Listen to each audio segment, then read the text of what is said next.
Alors en communication publique, bien sûr, on s'occupe aussi de communication de crise, avec un prisme particulier, parce que la communication publique, c'est du service public. Donc on a des obligations, on a des objectifs, et surtout, on doit s'adresser à tout le monde. C'est à la base, cette égalité, cette équité devant l'information. C'est pour nous aussi l'objectif de toujours s'assurer que les gens peuvent utiliser l'information qu'on donne. C'est ce qu'on appelle la littératie, c'est-à-dire que c'est pas le tout de donner une information, il faut aussi que les personnes qui la reçoivent soient capables de l'utiliser à leur profit. Quand on est dans une communication de crise, ça peut devenir vital. Alors, pour revenir sur cette question plus largement, globalement, on a plusieurs publics, on a une pluralité de publics quand on est confronté à une situation de crise. Mais ça ne veut pas dire que l'émetteur public va avoir plusieurs discours, voire même des discours qui pourraient être contradictoires, ce serait terrible. Donc, il y a un message avec différentes façons de le percevoir. On a toujours des idées reçues d'ailleurs sur cette qualité du message. C'est pas la façon dont il est dit, dont il est porté qui est le plus important, c'est s'assurer que derrière, il est bien reçu. Et on a par exemple des publics jeunes dont on est toujours convaincu qu'ils savent manipuler le numérique, qu'ils sont à l'aise dans les outils d'aujourd'hui. Sauf qu'on s'aperçoit par exemple que beaucoup de jeunes ont du mal à avoir accès à leurs droits, ne sont pas toujours à l'aise en fait dans les démarches. Voilà un frein qu'on n'identifie pas facilement. Les publics sont donc nombreux. Et dans une situation de crise, ils sont de nature différente. Il y a d'abord un public qui est impacté directement, et puis il y a aussi un autre public sur lequel on va jouer, qui est un public impactant. C'est même un public qu'on va essayer d'associer. Ce sont des personnes, des tiers, qui rentrent, qui sont presque des partenaires dans la communication et qu'il ne faut pas ignorer. Là, je ne fais que complexifier un peu notre travail, parce que derrière, si on prend une situation d'inondation, c'est malheureusement des choses qui sont arrivées récemment, qui y arriveront encore. L'inondation, c'est d'abord des gens qui sont inondés, et ça, c'est un public des habitants, à qui on va avoir des informations très concrètes à donner, à faire passer avec des outils, on ne rentre pas dans le détail, on comprend bien.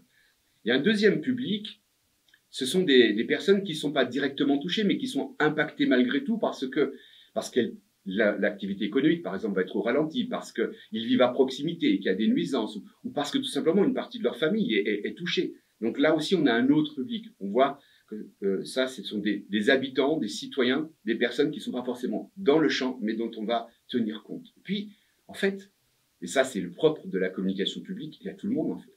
Tout le monde parce que quand on vit ce genre de situation, on les vit aussi par procuration. Parce que c'est pas parce qu'on n'est pas directement inondé qu'on n'a pas soi-même une famille, une maison et le sentiment qu'on aurait pu être touché. Et ça, cette capacité à vivre à travers l'expérience des autres, un traumatisme, il faut aussi en tenir compte. C'est ce fameux sentiment, vous savez, le sentiment d'appartenance, le sentiment d'insécurité. Ben, on peut aussi dire qu'il y a un sentiment au moment des crises. Et ça, les communicants publics, ils en tiennent compte. Ils en tiennent compte parce qu'ils gèrent le collectif, ils gèrent un esprit collectif. Et ils font un récit qui va être un récit partagé. Et ça, c'est une chose très importante. Pendant la crise, on perd les mots. On est souvent maladroit. Il y a de l'incommunication, des points de vue qui s'affrontent, des mésententes, des quiproquos. Mais il y a aussi de la communication avec un A privatif. Ça, c'est Dominique Bolton qui en parle. Cette A communication, c'est presque, on est muet, en fait. On n'a plus de signaux, plus rien, il n'y a plus rien qui passe. Et dépasser la crise, ça veut dire aussi quelque part reconstruire un discours. Et tout ce qui va être dit pendant la crise, d'abord, ça va imprimer. Et tout le monde se rappellera ce qui aura été dit, ce qui aura été fait. La façon dont ils l'auront vécu, même à distance, même s'ils ne sont pas directement concernés.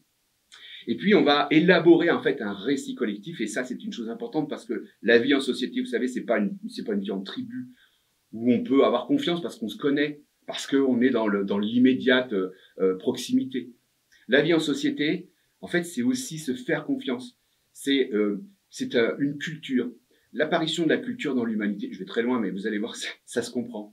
C'est quand on a découvert des ossements d'hommes préhistoriques qui avaient connu un traumatisme, une jambe cassée, un os cassé, qui s'est recalcifié. Il y a des archéologues qui ont découvert ça et qui ont dit mais c'était une découverte majeure parce que si l'os a été recalcifié, ça veut dire que la personne qui était avec cette jambe cassée a été protégée par les autres, a été nourrie par les autres jusqu'à ce qu'elle puisse revenir. Donc cette empathie, cette capacité à faire collectif et à ne pas s'abandonner chacun à son triste sort, en fait c'est le début d'une société, c'est le début de notre société.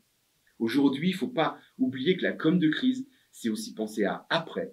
Parce que faire ce récit, élaborer ce récit, c'est se donner la capacité, demain, à pouvoir aussi faire le bilan et à assumer collectivement une expérience traumatisante.